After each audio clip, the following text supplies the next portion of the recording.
How's it going, guys? Higgs here, and today we're diving into the absolute fire that was the Ghost of Yotei State of Play, which happened on the 10th of July.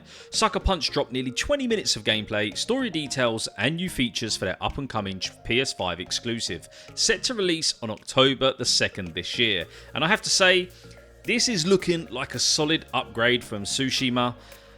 I do have to say, I love Tsushima very much. This surprised me. I think it looks like quite a big upgrade with some of the features that we're going to go over, but as always we will break it all down. But before we do start, if you enjoyed the video, hit that like button, and if you are into Ghost of Yotei or Tsushima and gaming in general, subscribe to the channel as well. First up, let's talk about the story. Now, Ghost of Yotei is set in 1603, 300 years after Ghost of Tsushima, in the stunning Ezo region, modern day Hokkaido, around the iconic Mount Yotei. This isn't a direct sequel to Jin Sakai's saga, but it carries the Ghost legacy forward with a brand new protagonist, Atsu. This fierce warrior is on a brutal revenge mission against the Yotei 6, a gang of outlaws who killed her family and left her for dead, pinned to a burning ginkgo tree 16 years ago. So talk about a glow up, because Atsu survived, trained to become a deadly fighter, and now she's back to hunt them down. The vibe, think samurai western meets vengeful spirit, with Atsu feared as an onryo, a legendary ghost of Japanese folklore, and as she battles through the Yotei 6, her legendary status as the onryo grows. This story is personal, bloody, and packed with emotion, and I know it can seem tiresome, but revenge stories are great. I love relaxing and watching a good revenge film, and it never gets boring, so this aspect doesn't really bother me. There's also a new clue system whilst playing through the game, and these are called clue cards. When you interrogate enemies, you'll have a few options. Choose to get info on the Oni, you'll explore places with samurai to fight and even unlock new abilities for Atsu to learn. Asking about the Kitsune will lead you to snowy areas where enemies will actually ambush you, which looks really cool. But you will learn about new ninja tactics, which you can study and take that with you in the game. And the last one, which they didn't mention, is the Saito, and this has a training fortress in the marshlands where we will probably learn more new fighting skills. These all add to the story and create new little story beats, which is a cool idea and another great addition which is added from Tsushima and adds to that immersion. The setting is a complete departure from Tsushima's war-torn island. Ezo's got sprawling fields, snowy mountains, and vibrant flower fields that give you buffs when you ride through them on the horseback. Sucker Punch says this is their biggest open world yet, with a non-linear structure that gives you total freedom to tackle the Yotei 6 in any order you like. Player choice is king here, and it's shaping up to be their most ambitious adventure yet. Plus, you can camp down for the night and play songs, cook, and even meet new people who want to settle in with you for the night, and they will end up selling you stuff, meaning an even better immersive experience. And I love that little addition there as well. I think that's really going to add to your playthrough. Next up is the gameplay and combat. Now, this is probably one of the best parts, which is the gameplay. Sucker Punch showed off nearly 20 minutes of action, and it looks so good, and it is a nice step up from Tsushima. Atsu's combat style is a mix of Jin's samurai swagger and her own ruthless flair. She's got a wider arsenal than Jin, with new weapons such as the dual swords, a katana, a spear, a chained kusarigama for some slick melee combos, and a matchlock rifle for that long-range devastation. The rifle adds a nice spin on the gameplay, letting you snipe enemies from afar, but it's loud, so stealth players will need to plan carefully when using that. Oh, and the bow's back too for those classic silent takedowns, which were so good in Tsushima. The kusarigama for me is a weapon I'm really looking forward to using.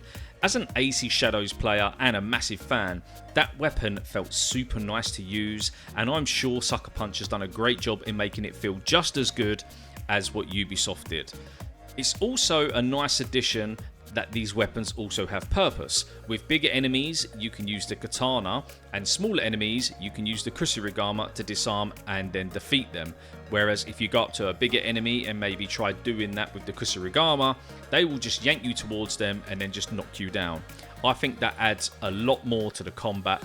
Really good addition. So with combat being revamped, with more fluidity and options like disarming enemies with well-timed attacks, Atsu's also got a wolf companion who's not just there for the cuddles. This good boy can rip out throats in a fight and assist you, which is another nice touch from Sucker Punch. The state of play showed off seamless transitions between stealth and all-out brawls, with Atsu chaining moves seamlessly. And for those who love customization, there's a deep armor system where you can tweak Atsu's look and stats to fit your playstyle. Sucker Punch is leaning hard into player freedom, saying this is their most open-ended game ever. The world itself is a character, dynamic weather, long distance sightlines and a realistic environmental effects make Ezo feel alive. You can even rest under the stars, like I've said, to cook food and play music and meet allies, which adds a cozy vibe to Atsu's journey as well. And for the lore nerds, Atsu's Wolf Pack replaces the standard journal, a character-driven menu to track allies and vendors with unique art for each NPC you meet. It's such a cool touch, and I love the spyglass as well that you can pull out to find different areas, a bit like Assassin's Creed and climbing the sync points, but this is purely based on you looking around. And I do love that Wolfpack segment as well. I think that's going to be really nice delving into that and reading about all of the allies and stuff as well. So next up, we're going to talk about the new features and modes, because Sucker Punch has introduced a few new things. First, the fan favourite, the Kurosawa mode is back, turning the game into black and white samurai film inspired by Akira Kurosawa. It was a hit in Tsushima, and it's looking even sharper here. I'm personally not a huge fan of that mode, but it's nice to keep this in the game for the folks that do like it, and I'm sure there is a lot of you that do. They also teased new special modes, but didn't spill the beans. My guess, I'm just throwing this out there, is kind of like a new multiplayer mode, like we had in Tsushima with Legends. Though I'm guessing that's going to drop at a later date, but I think that's going to be something along those lines, but just with their own little spin on it for Ghosts of Yotei. Exploration has been taken to the next level with bounties and clue cards, which I mentioned earlier. Bounties are something I like in a game, and I'm happy Sucker Punch has added them in, as it can add much needed variety to a game like Yotei, which lets you hunt targets like Black Powder Ippei and Crow Genzo. I'm loving the vibe of what we saw here, and I can't wait to explore more and unlock some new rewards whilst fighting new enemies along the way, and these systems make every corner of Ezo worth exploring. And here is a wild one for you guys. You can actually flash back to Atsu's younger years with a single button press when you visit her home, giving you glimpses into her past that tie into a revenge quest. It's a storytelling mechanic that sounds super immersive and another great addition to the game. Throughout the world you will find altars of reflection as well, which will inspire Atsu and teach her new abilities. Oh, and this game is built from the ground up for the PS5 and the PS5 Pro, so expect buttery smooth performance, stunning visuals and super fast load times. Sucker Punch even showed off how the game pushes the PS5 Pro's power with insane detail in environments and lighting. It's always hard to tell through a stream just how good something is, but I am sure this will look amazing on the Pro and the base PS5. Tsushima was an absolute gem to look at. It was beautiful, so even if they get 1% better than that, that to me is a massive improvement.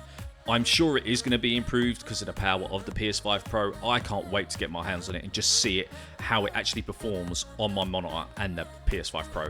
Before we wrap up though, let's talk pre-orders and special editions, because Sucker Punch dropped some news for us. Ghost of Yotei launches obviously on October the 2nd, and you can pre-order now with 3 versions. You've got the standard, digital deluxe and collector's edition exclusive to PlayStation Direct, which I have ordered myself because it looks super cool.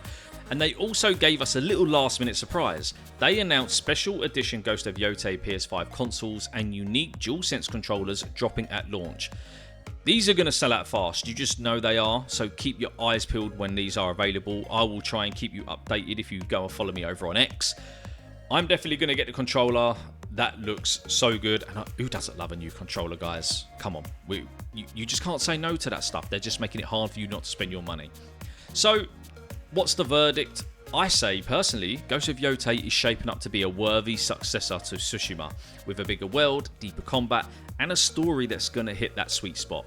Yes, we could have got an extension to Jin's journey, but Ghost of Yotei is looking like a worthy addition to that franchise, and I'm glad that they've branched off into another timeline and another character, and we're just taking the story away into another aspect of the franchise itself. Don't get me wrong, I adored Tsushima, one of the best games I've ever played. I loved the story itself with Jin and getting revenge and then finding out about his uncle. It was amazing. But I think this is a nice little twist for Sucker Punch to go into Ghost of Yotei and be playing as a female character in Atsu. I think it's going to be really good. And with creative directors Jason Connell and Nate Fox hosting, you can tell Sucker Punch is pouring their heart into this. Currently, I'm just super hyped for this, like 11 out of 10, and October can't come soon enough. But guys, let me know what you think down in the comments, but keep it respectful. What do you think? Are you buzzing to get your hands on Ghost of Yotei, or you may be thinking of just holding off because you didn't see as much as you wanted to? But as always, don't forget to like the video if you've enjoyed it and subscribe to the channel as well if you haven't already. But as always, take care and I'll see you in the next video.